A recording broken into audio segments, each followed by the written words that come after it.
চিপকের মাঠে 78 রানে হায়দ্রাবাদকে হারিয়ে দিল চেন্নাই। তো চেন্নাই করে প্রথমে ব্যাটিং করে 212 এবং জবাবে ব্যাটিং করতে নেমে 134 রানে অল আউট হয়ে যায় হায়দ্রাবাদ।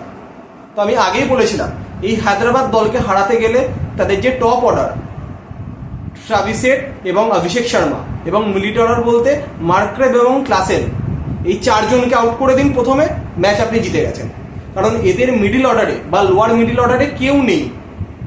আব্দুল সামাদ বলুন, শাহবাজ বলুন, যেই বলুন না কেন, একটা যখন টপ অর্ডার প্লেয়াররা রান করে দিচ্ছে সেই জায়গাতে এসে 10 বলে 30-40 করা, আর কোনো টাইমে যদি 20 রানে 3 উইকেট পড়ে যায় বা 4 উইকেট পড়ে যায়, সেই জায়গা থেকে একটা ইনিংস বিল্ড করা, দুটো কিন্তু সম্পূর্ণ আলাদা ব্যাপার। তো সেই ক্যাপাবিলিটি কিন্তু হায়দ্রাবাদের নেই। তো আজকেও আমরা দেখলাম যখনই টপ অর্ডার ট্রাভিস হেড বলুন, অভিষেক শর্মা, মার্ক্রেম এরা যখন আউট হলো, তারপরে কেউ দাঁড়াতে পারলো না, এমনকি ক্লাসেনও না। যদি প্রথমে 3 উইকেট পড়ে যায় সেই জায়গাতে ইনিংস বিল্ড করতে পারবে কিন্তু মার্ক্রাম, কিন্তু সেই ইনিংস বিল্ড করতে ক্যাপাবিলিটি কিন্তু অতটা ক্লাসেনের মধ্যে এখনো অবধি নেই। তিনি পিঞ্চ হিটার ব্যাটসম্যান, তার থেকে আপনি ক্রিজে দাঁড়িয়ে থাকবে, কন্টিনিউ স্ট্রাইক রোটেশন হবে, এই সমস্ত জিনিস কিন্তু আপনি তার থেকে যদি এক্সপেক্ট করে থাকেন তাহলে সেটা কিছুটা হলেও আপনার ক্ষেত্রে ভুল হবে সেটা। তো আজকেও সেটা আমরা আরও একবার দেখলাম। তো প্রথমে প্যাট কামিন্স টস জিতে বোলিং করার সিদ্ধান্ত নিয়েছিল। তো প্রথমে ব্যাটিং করে 212 রান করে সিএসকে। তো তাদের এই রান তোলার মূল যে প্লেয়ার সেটা হচ্ছে ক্যাপ্টেন ঋতুরাজ গায়কোয়াড়। তিনি 98 রানের দুর্দান্ত ইনিংস খেলেন।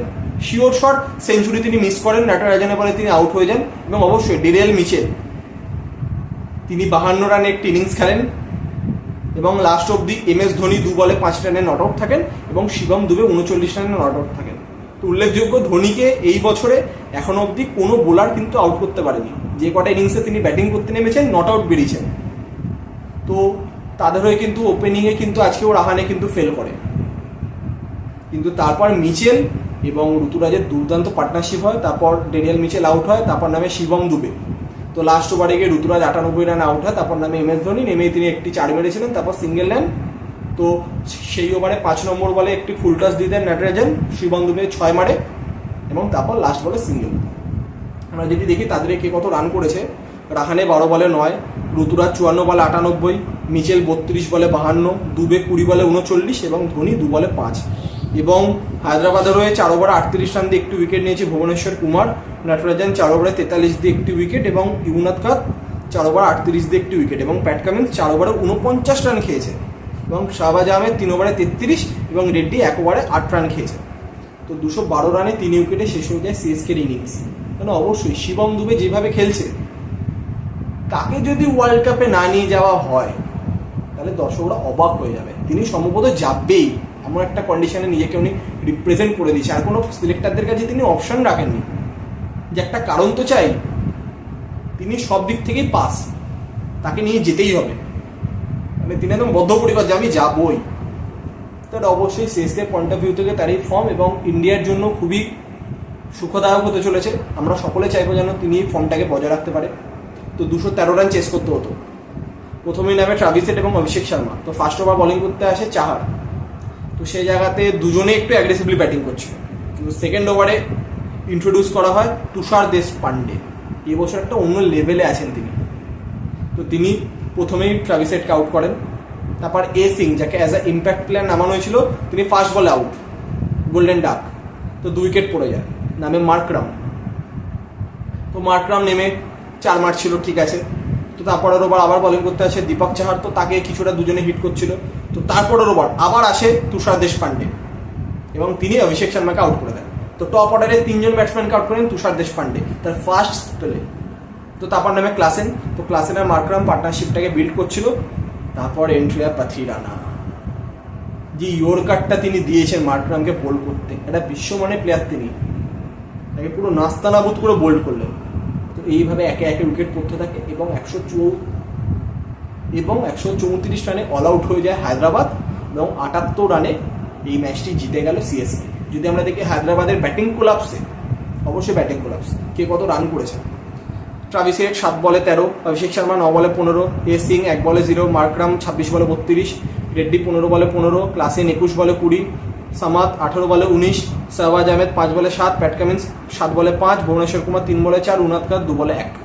এবং বোলিংয়ে রেসপেক্টে দীপক চাহার 3 ওভারে 22 রান দেন, তুষার দেশপান্ডে 3 ওভারে 27 রান 4টি উইকেট, মুস্তাফিজুর 2 ওভার 5 বলে 19 রান দিয়ে 2টি উইকেট, জাদেজা 4 ওভারে 22 1টি উইকেট, শার্দুল ঠাকুর যাকে অ্যাজ এ ইম্প্যাক্ট প্লেয়ার নামানো হয়েছিল শিবম দুবের জায়গাতে, তিনি 4 ওভারে 27 রান দিয়ে 1টি উইকেট, এবং পাথিরানা 2 ওভারে 17 রান দিয়ে 2টি উইকেট। তো দুর্দান্ত একটি ম্যাচের সাক্ষী আমরা থাকলাম, এবং আরও একবার প্রমাণিত হয়ে গেল যে হায়দ্রাবাদের উইক পয়েন্টটা কোথায়।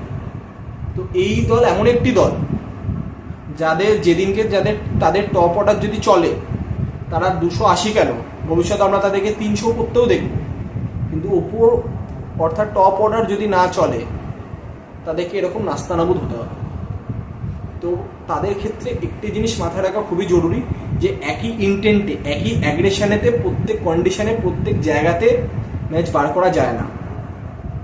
সব বোলারের এগেনস্টে অল টাইম হিট করবো তা হয় না, কিছু ক্ষেত্রে নিজেকে কন্ট্রোল করে নিতে হয় একটা সার্টেন স্টেজ অবধি, তারপর হিট করো।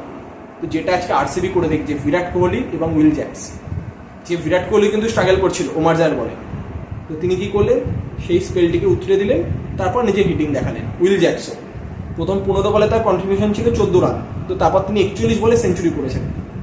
তো তার জন্যই সিচুয়েশন বুঝে দলের কি দরকার সেটা মাথায় রেখে খেললেই ম্যাচ বেরোবে, নইলে হায়দ্রাবাদ কিন্তু এই সমস্যাতে ভবিষ্যতেও পড়বে। তো হায়দ্রাবাদ দল অবশ্যই চাইবে এইখান থেকে নিজেদের ভুল ত্রুটিকে শুধরে নিয়ে নেক্সট ম্যাচে কামব্যাক করতে, নইলে এক এক করে ম্যাচ যদি এভাবে তারা হারতে থাকে তাহলে তারা খুবই চাপে পড়বে, খুব বাজেভাবে। এবং উল্টো দিকে সিএসকে চাইবে এই মোমেন্টামটাকে পরের ম্যাচেও ধরে রাখতে, এবং ঋতুরাজ তো কিছুটা তো হতাশ হবে, তিনি তার শিওর শট সেঞ্চুরি মিস করেছেন, কিন্তু অবশ্যই তিনি খুশি হবেন তার দল জিতেছেন। তো এই ছিল আজকের ম্যাচের আপডেট। তো আগামীকাল ইডেন গার্ডেন্সের মুখোমুখি হচ্ছে কেকেআর ভার্সেস দিল্লি, তো মেগা ম্যাচ। দিল্লি চাইবে জয়ের মোমেন্টাম ধরে রাখতে, এবং কলকাতা চাইবে, আগের ম্যাচে খুব বাজেভাবে তারা হেরেছে, 261 ডিফেন্ড করতে পারেনি, তো কালকে তারা চাইবে আবার জয়ের ট্র্যাকে ফিরতে।